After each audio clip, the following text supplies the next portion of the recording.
Hi, I'm Alois Rosero from Ping Skills. Today we're going to talk about the grip. There are two main ways of holding the table tennis bat.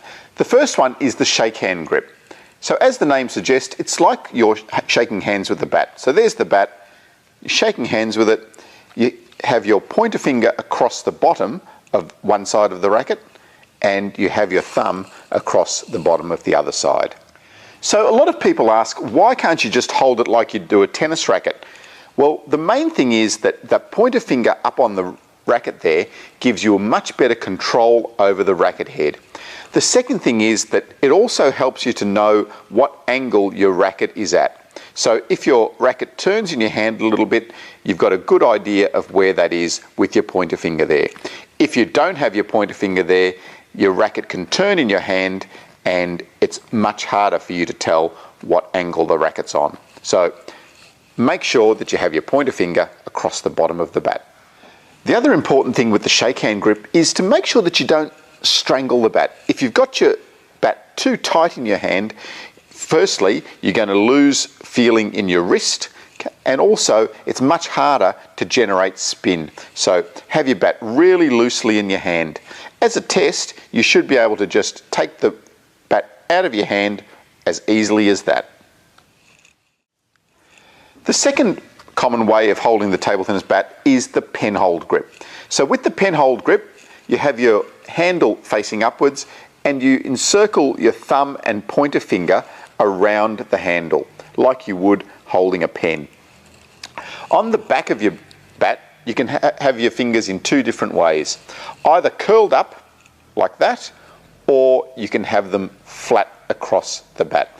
That's just a preference. If your fingers are curled up, your wrist can be used a little bit more easily.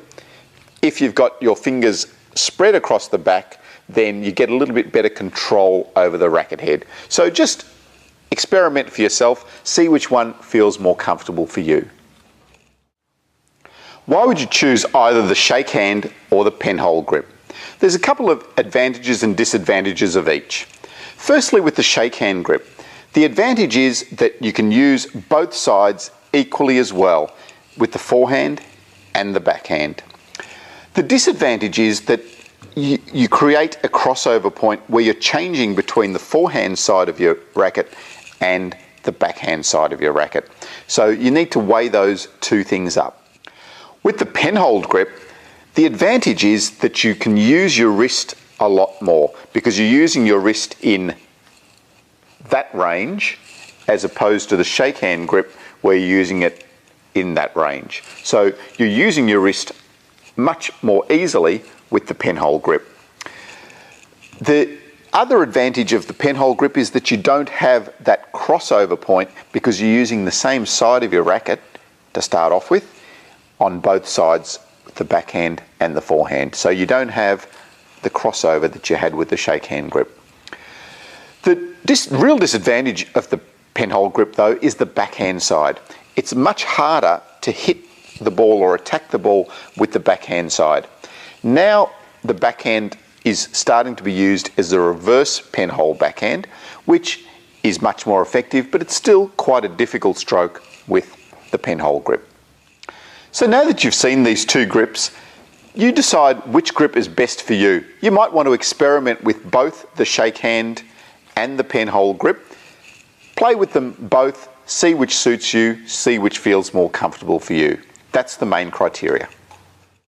Hi, I'm Alois Rosero from Ping Skills. Jeff Plum and I are going to show you how to do the very basic serve. If you've never played table tennis before and you're wondering, how do you serve? Let me show you some basics. The first thing is that when you serve in table tennis, you have to hit the ball so it bounces on your side of the table and the other person's side. So you can't just hit the ball straight over into the other side of the table. You have to hit it down into your side first. That's the only time in the game where you do hit the ball onto your own side. You might be finding the basic serve fairly complicated to start with. If you are, here's a really simple tip. Start with your bat and ball really close together, and then all you need to do is do the hit. So you're doing the hit and the ball will bounce on your side of the table and then your partner's side of the table. So it's hit, bounce, bounce. Really important to just keep practicing this to start off with, just the hit, bounce, bounce. Once you're feeling fairly comfortable with that, you can move on to the next level of serving. So the next level of serving is to make sure that the ball is behind the end line of the table when you're throwing it up and hitting it. So you're not allowed to hit the ball from over here for the serve. It has to be behind the end line. So let's have a look at that. So we're now going to do our hit, bounce, bounce from behind the line. Okay, let's progress a little bit further now. The next thing we're going to do is to get this serve legally correct. You need to have the ball on the flat palm of your hand. So the ball has to be on the palm. It's not allowed to be on your fingers or on your thumb, and your hand has to be fairly flat. You'll get away with having your hand a little bit cupped like that, but it needs to be basically flat with the ball on the palm of your hand. The next thing is that you need to throw the ball up at least the height of the net off your hand. So around about that high off your hand before you hit it onto your side. So this is what the serve looks like now. Ball on the flat hand, throw it up, and then we do our hit, bounce, bounce. Now that you've got the basics right, you're holding the ball correctly and behind the line, now we're going to try and make the ball travel a little bit faster and to a better position. To get the ball faster, we need to get it nice and low over the net. We also need to make sure that we're hitting the ball forward. If you hit the ball on its head, then the ball's going to bounce up high. You want to hit the ball on its back to get the ball moving through a little bit faster. When you hit the ball also needs to be fairly low. If you throw the ball up and try to hit the ball from up here, it has to bounce high over the net. So make sure after you throw the ball up, the ball comes down, back to your bat level, and your bat moves forward. A common error I see is that when people throw the ball up, they also lift their bat up, and so then they're going to hit the ball from too high.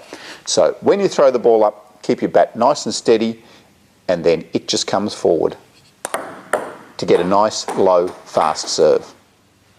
I hope now you've got the basics of the serve. Make sure that you progress to a level where you're able to hold the ball on the palm of your hand and you're throwing the ball up to the correct height from behind the end line of the table and getting that serve nice and low.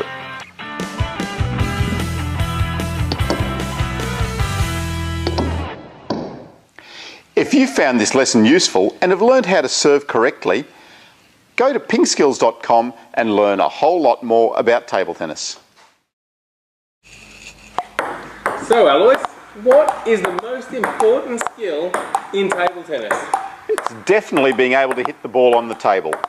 So in table tennis, if you can start to learn how to control the ball and hit the ball on the table a lot of times, then the rest of the game becomes a lot easier. So the thing we need to think about when we're learning to hit the ball on the table is to have your bat nice and flat, facing exactly where you want the ball to go. If you can do that and contact the ball, then that's where the ball will go.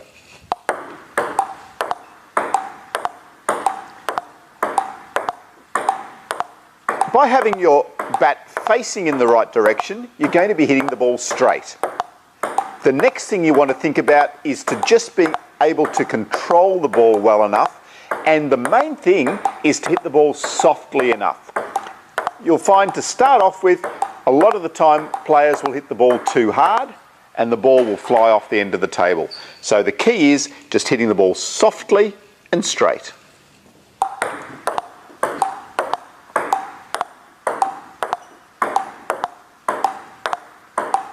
You'll notice that the stroke doesn't need to be very big. It's just pushing your bat forward and through the ball so that the ball is going towards where you want it to go. When you're starting to learn how to play, it's a great idea to challenge yourself with how many hits you can do in a row. To start off with, if you can do 3 hits in a row, that's great. So you do 1, 2 and 3 with your partner. Once you can get to 3, then you aim for 5, then you aim for 10, and so on until you're really challenging yourself, and you'll find within a very short period of time you'll start to be able to hit a lot of shots on the table.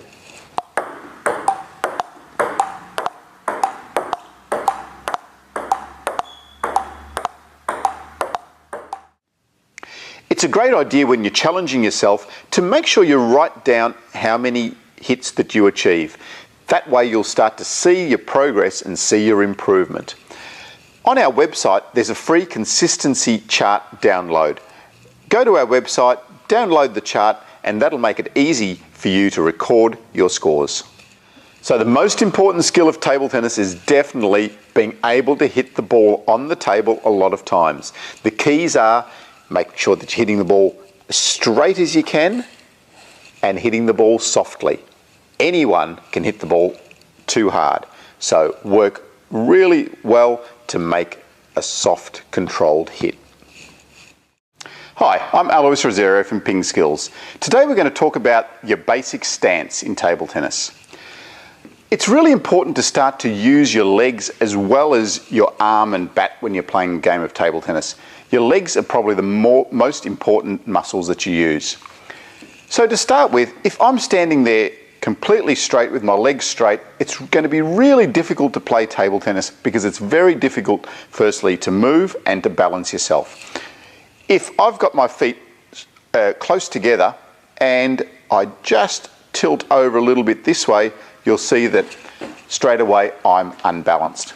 And similarly, if I go across the other way, I'm going to unbalance myself. How can I combat that? One easy way is to start with your feet a little bit further apart. If you've got your feet further apart, then you've got much more stability. I can go all the way over here and I'm still remaining balanced. The same over this way. So that will add a lot of stability to our sideways movement.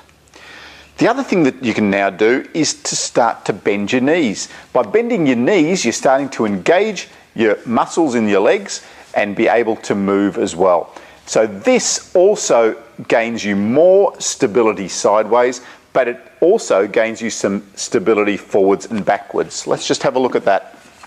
So if I've got my legs straight, now if I tilt forward a little bit, I'm going to unbalance myself. Or if I tilt backwards, I'm going to unbalance myself. Now, with my knees bent, I can move forward a little bit and I'm still balanced, and I can move backwards a little bit and I'm still balanced. So this becomes a really good basic stance to play table tennis. So feet nice and wide apart, knees bent, down nice and low, and crouched over, and a nice compact position. So now you've got your basic stance, you're in the ready position, you're looking like a table tennis player. Go to pingskills.com and learn how to play your strokes. I'm Alois Rosario. And I'm Jeff Plum, and we're from Ping Skills, and today we're going to teach you how to play the forehand counter hit. Let's have a look at the forehand counter hit now.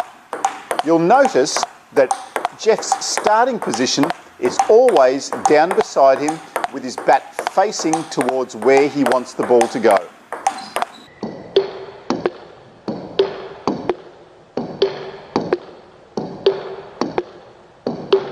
From there, he comes forward, he hits the ball, and then he finishes up near his right eyebrow each time.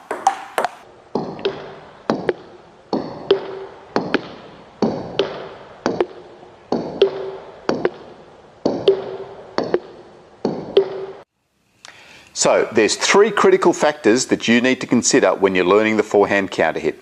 The first one is your feet position, the second is your start position, and the third is your finish position. So your feet need to be square on or slightly side on to the table.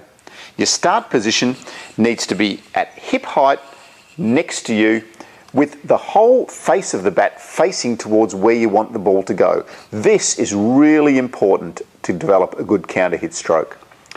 The third thing is to make sure that when you hit the ball that you come up and finish at around near your right eyebrow.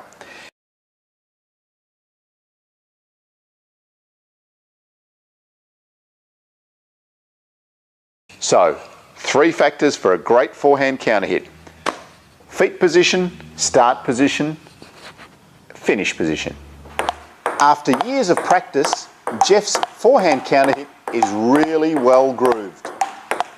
You'll notice that it always starts in the same position and finishes in the same position.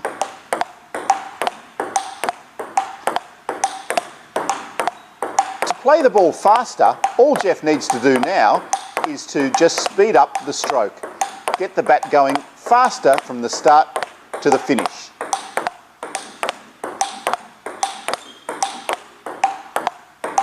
And if he wants to play it slower, he moves his bat through slower.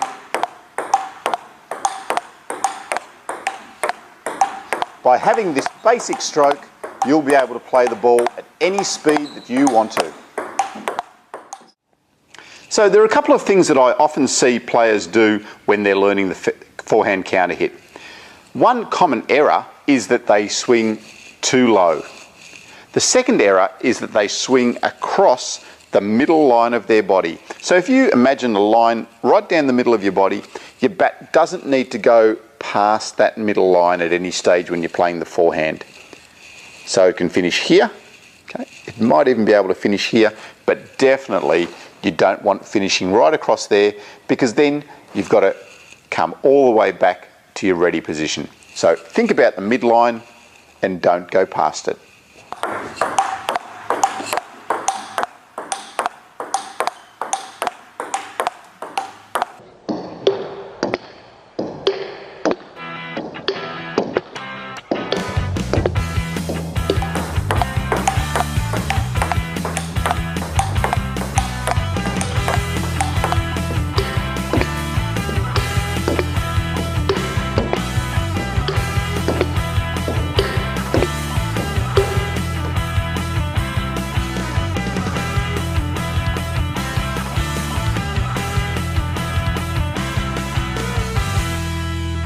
Now you've learnt the forehand counter hit, go to pingskills.com, learn the backhand counter hit and a whole lot of other strokes.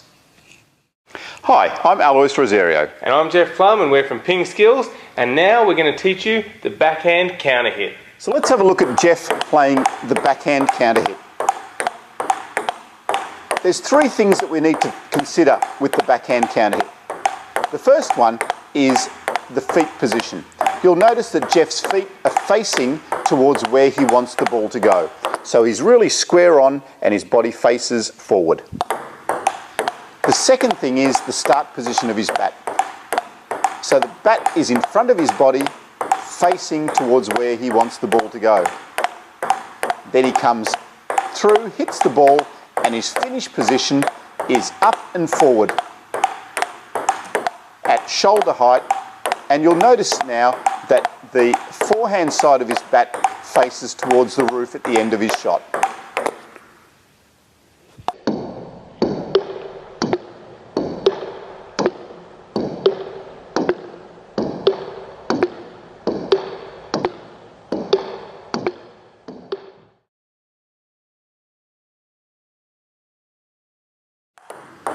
So now that Jeff has shown you the technique, you can see that Jeff will be able to use the same technique to hit the ball slowly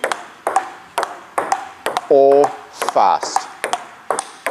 All he does is he just moves his bat through the stroke faster if he wants the ball to go faster, and slower if he wants the ball to go slower. So that's why it's really important to get good technique with your strokes. So the main things to consider when learning the backhand counter hit are firstly starting with your feet. If I want the ball to go in that direction, that's where I'm facing with my feet. If I want the ball to go across court, then that's where I need to face with my feet. The second part of the stroke that you need to consider is your start position. Make sure that your bat is nice and flat, facing towards where you want the ball to go. So it needs to be in front of your belly and nice and flat. And the final part of the stroke is you need to hit the ball and follow through and turn your bat over so that now the forehand side of your bat is facing the roof. You need to finish up at around shoulder height.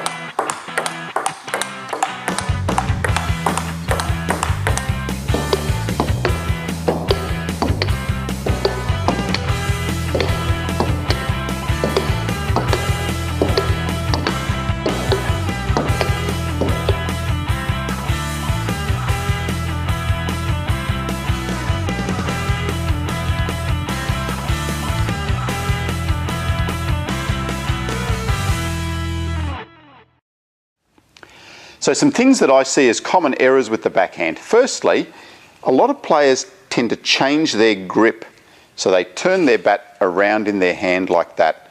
It's easier for backhand, but it's going to be really difficult later for forehand. That's why it's important to keep a nice central grip so that you'll be able to play both backhand and forehand with the same grip. The second thing with the backhand that I often see is that players tend to push their right foot forward and play their backhands like this. That's okay, again, if you're only playing backhands, that works fine. But when you're playing a game of table tennis, you haven't got enough time to be doing backhands with your feet side on this way and then turning all the way around to play your forehand. So that's why you want to be nice and square on, facing towards where you want the ball to go. And the third thing that I see with backhands is that often players finish over on the left-hand side of their body instead of finishing over on the right-hand side. So an easy way to fix that problem is to just make sure that you're waiting for the ball a little bit longer, wait for it and hit the ball closer to your body, and then your stroke will tend to come out the right way.